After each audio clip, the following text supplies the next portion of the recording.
I ended up at Marshall Space Flight Center at NASA. We were looking at nuclear rockets. Now this time I was not particularly excited about nuclear. Isn't that kind of bad or dirty or yucky? I just had this sort of vague distaste for nuclear. I'm in this buddy of mine's office. He got a book on his shelf, and the book was called Fluid Fuel Reactors. And it seemed really different than the kind of nuclear energy we had now. And they also mentioned in this book a lot about thorium. Thorium. 2 spots away from uranium. That's about all I knew. I was like, dude, what the heck is thorium? This is Kirk Sorensen. Good to meet you. Hey man, how you doing? 2011 was when I first met Kirk in person. The crew got to the plane a little late. We're not going to make 3:30. It looks like I've got a full schedule. Hey Lisa, I can't really talk now. Anything in question or anything else? I'm busy now. It was a busy day. We pulled up at the West Gate. Mount Royal University Glad to be here. I do apologize for being late. and Calgary Protospace We shouldn't be parking here, but whatever. were booked back to back. If they tow your car, am I going to lose my luggage?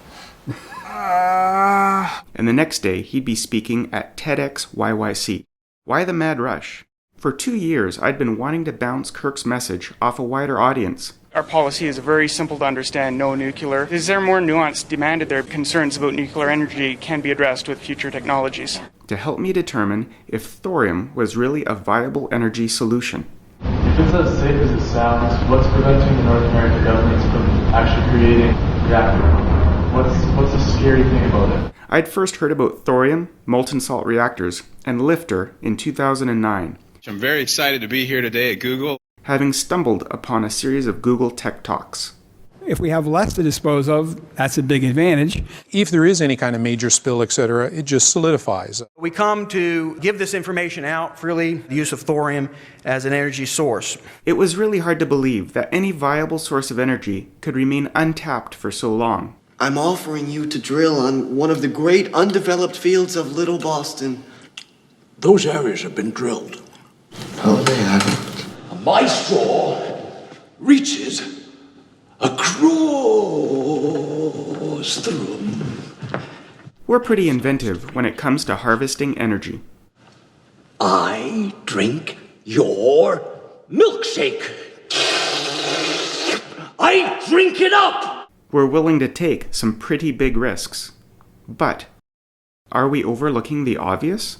It's really, really expensive to fabricate solid fuel. Back in the day, their business model for how to make a nuclear reactor was sometimes referred to as a razor blades business model. In other words, sell these reactors to utilities pretty much at cost in order to lock them in to a long-term fuel supply contract. What kind of industrial process do we run chemically based on solids? We don't. Everything we do, we use as liquids or gases because we can mix them completely. You can take a liquid, you can fully mix it. You can take a gas, you can fully mix it. You can't take a solid and fully mix it unless you turn it into a liquid or a gas. Now to give you an idea, here's what we do today. We make this solid uranium oxide fuel, and there's a single pellet, and then we put them in these big reactor fuel elements, zirconium tubes that are like 12 feet long and about this big around. Then we stick them in the reactor, we irradiate them for a couple of years. We only burn up a small amount of the uranium that's in there. We take it out and we stick it in a spent fuel pool. It is not very efficient. Weinberg got it. He got the big picture. We need thorium, we need liquid fuel. I see it. I see what we got to do.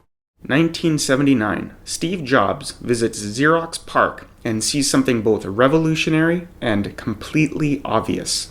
He demanded that his entire programming team get a demo, and I said, no way.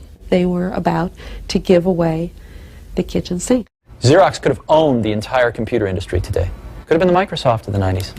I said I would only do it if I were ordered to do it, and that's what they did. I thought it was the best thing I'd ever seen in my life. Every icon has its own window, displaying the contents of a document.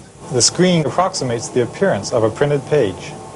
Within 10 minutes, it was obvious to me that all computers would work like this. Basically, they were copier heads that just had no clue about a computer or what it could do. And so they grabbed defeat from the greatest victory in the computer industry. On the committee, every time you have a chance, needle them, say, where's this going to be? Let's push the California thing. You do that? Richard Nixon doomed thorium as an energy resource when he determined which nuclear research program should get funding based on what district the accompanying jobs would land in. All of this business about breeder reactors and nuclear energy and the stuff is over my head. That was one of my poorest subjects, science, and I got through it, but I had to work too hard. I gave it up when I was about a sophomore. That was unfortunate. Why molten salt reactor? Why thorium? And the Chinese official, his name was Dr. Zhang Minghen, went to Oak Ridge. You know, they took him around the lab and showed him everything. And I'm told by my buddy who was there that they said, we're actually here to learn about the molten salt reactor. See, we're going to build one. We've already got a site picked out, and we're going to have it built by 2020. And we're here to learn everything we can about it. You know? And the Oak Ridge people were like, huh. China definitely needs clean energy, absolutely. And thorium will provide them clean energy for hundreds of thousands of years. But frankly, I'd really like us to be able to do it too. And I'd like it to be something maybe that we developed rather than that we go buy.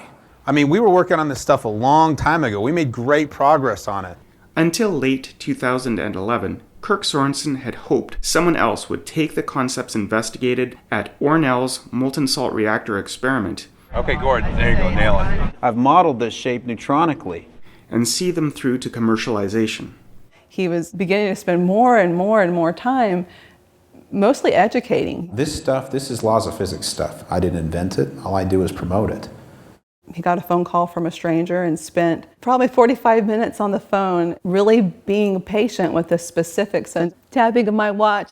Maybe I'll never see it happen in my life, but somebody will do it. And once people have learned how to do it, they'll keep using it because it will make that much difference. The 2009 Google Tech Talk proponents of thorium and molten salt reactors aren't just evangelizing anymore. One of the keys is your neutron economy. They're racing against China themselves. Dr. David LeBlanc, based in Ottawa, Canada, working hard to make that come true. To see who can design and construct the first operating molten salt reactor since 1969.